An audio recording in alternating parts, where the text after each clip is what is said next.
আসসালামু আলাইকুম। আশা করি সবাই ভালো আছেন। হরমুজ প্রণালী খোলার চুক্তিটি প্রায় শেষের পথে, কিন্তু এটি ইরানের একটি বড় জয়। এটি বুঝতে আমাকে মাত্র 2 মিনিট সময় দিন এবং মনোযোগ দিয়ে শুনুন।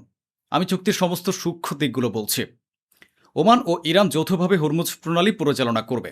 ইরান শুরু থেকেই এই কথাটি বলে আসছে। বিষয়টি এখন কিছুটা এরকম দাঁড়িয়েছে যে চুক্তিটা হতে চলেছে।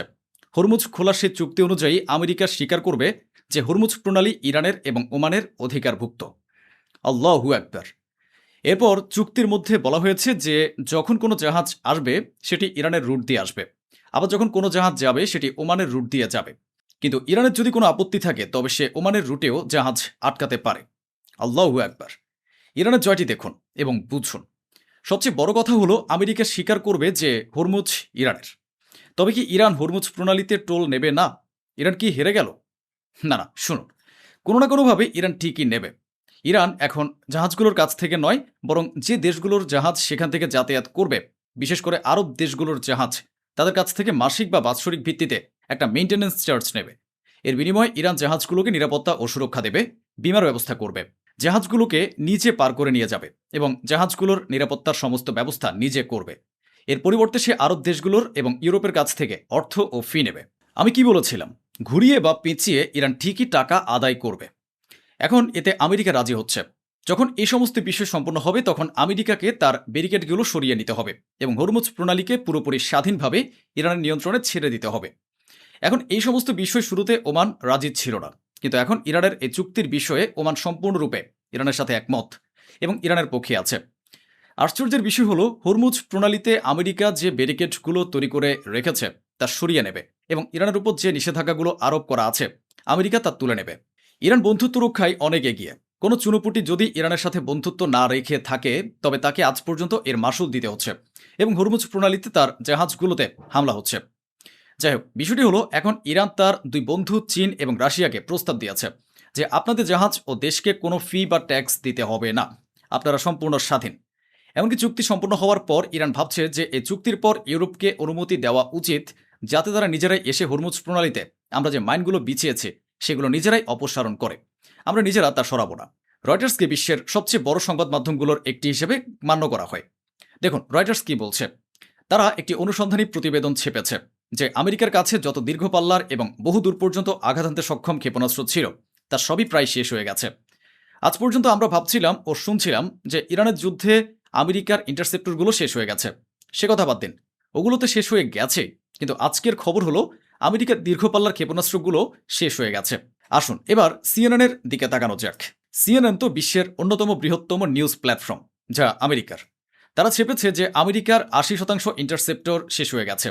80% ইন্টারসেপ্টর শেষ এবং থার্ড এয়ার ডিফেন্স সিস্টেমের অর্ধেকেরও বেশির অংশই আমেরিকা ইরানের যুদ্ধে ব্যবহার করে হারিয়ে ফেলেছে। সুধী মণ্ডলী, এখানে তিনজনকে দেখা যাচ্ছে। মাঝখানে যিনি আছেন তিনি একজন কুর্দি জেনারেলের ছেলে এবং পাশে যে প্রবীণ ব্যক্তি আছেন তিনি কুর্দি জেনারেল। তিনি ইরাকে থাকেন এবং কুর্দিস্তানের অত্যন্ত প্রভাবশালী জেনারেল। বলা হচ্ছে এর ছেলেকে হত্যার চেষ্টা করা হয়েছে।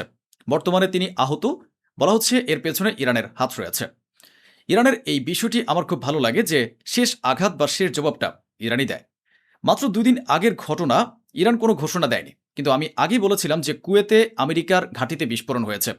ইসরায়েল নিজে প্রকাশ করেছে যে কুয়েতের ভেতরের মার্কিন ঘাঁটিতে যে বিস্ফোরণ ঘটেছিল সে হামলাটি ইরানই চালিয়েছিল। আর আপনাদের জানিয়ে রাখি, এরপর আমেরিকার আর এতটুকু সাহস হয়নি যে ইরানের উপর পাল্টা আক্রমণ চালাবে। শুধু এবার ইসরায়েলের কথাই আসা যাক।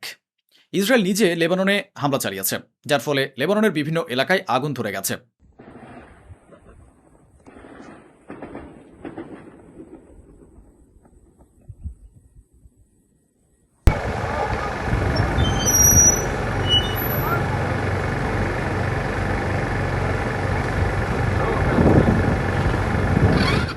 এখন লেবাননের প্রধানমন্ত্রীর যে বক্তব্য শুনবেন তা শুনে আপনারা তার মানসিকতা বুঝতে পারবেন। ইসরায়েল অবিরাম লেবাননের উপর হামলা চালিয়ে যাচ্ছে, আর লেবাননের প্রধানমন্ত্রী বলছেন যে এই সমস্ত ঘটনা হিজবুল্লাহর কারণে ঘটছে। হিজবুল্লাহ আমাদের ভূমি ব্যবহার করে ইসরায়েলের উপর হামলা চালাতো এবং আজ ইসরায়েল লেবাননের বিভিন্ন এলাকায় হামলা চালাচ্ছে, যার একমাত্র কারণ হিজবুল্লাহ। আর আমার এই কথাটা লিখে রাখুন এবং ভিডিও সেভ করে রাখুন। হিজবুল্লাহ যদি অস্ত্র সমর্পণ করেও দেয়, হিজবুল্লাহ যদি পিছু হটেও যায়, তবুও ইসরায়েল লেবানন থেকে বের হবে না। লেবাননের উপর তারা এভাবেই হামলা চালিয়ে যেতে থাকবে। সুধীমণ্ডলী, অনুগ্রহ করে গাজার এই ভিডিওটি একটু দেখুন। ধ্বংসস্তূপের নিচ থেকে 112 জনেরও বেশি ফিলিস্তিনির মরদেহ উদ্ধার করা হয়েছে, যাদের অনেকেরই পরিচয় শনাক্ত করা যায়নি। আবার কারো কারো শরীরের ছিন্ন ভিন্ন অংশ উদ্ধার করা হয়েছে। অত্যন্ত কষ্ট করে আজ তাদের দাফন সম্পন্ন করা হয়েছে।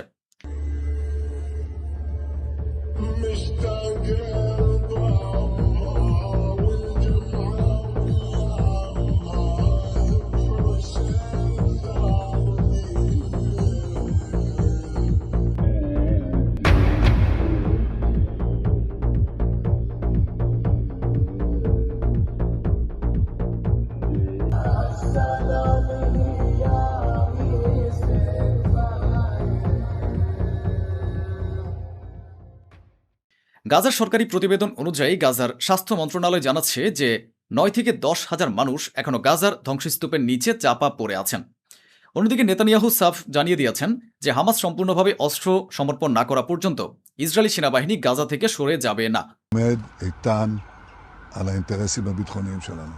אנחנו לא נסוגים מהקווים הנוכחיים שלנו עד שהחמאס יפורק לגמרי מנשקו. 1. 2. אנחנו מנחים את חיילי צה"ל לעשות כל מה שצריך כדי להגן על עצמם.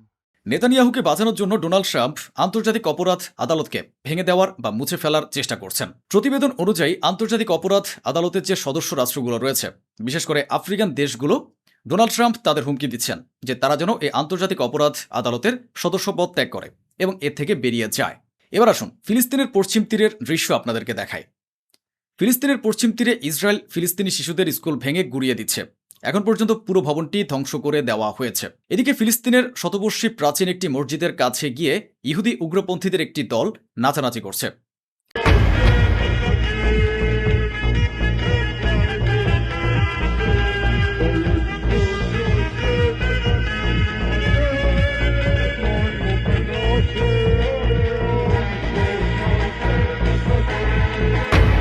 সুধী, বোর্ড অব পিস যখন ইসরায়েলি হামলার নিন্দা জানালো, তখন নেতানিয়াহুর উপর চাপ সৃষ্টি হয় এবং নেতানিয়াহু বলেন, ঠিক আছে, এখন আমরা গাজায় তখনই হামলা চালাবো যখন আইডিএফ এর প্রধান অনুমোদন দেবেন।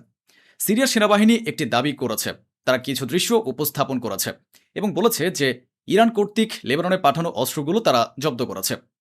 কুর্দিদের হুমকি বিবেচনা করে ইরান এখন ইরাক সীমান্ত বরাবর তাদের ট্যাঙ্ক মোতায়েন করেছে। পরিস্থিতি আর কতখানি অবনতি হতে পারে বা ভবিষ্যতে পরিস্থিতির উন্নতি হবে কিনা তা এখনই নিশ্চিত করে কিছু বলা যাচ্ছে না, কারণ ইরান যাদের সাথে চুক্তি করছে তারা স্বভাবগতভাবেই ধূর্ত ও প্রতারক। তো বন্ধুরা, এই ছিল আজকের আয়োজন, যা স্বচ্ছভাবে আপনাদের সামনে তুলে ধরা হলো। আশা করি আমাদের এই প্রচেষ্টা আপনাদের ভালো লেগেছে। অসংখ্য ধন্যবাদ। সুস্থ থাকুন, ভালো থাকুন।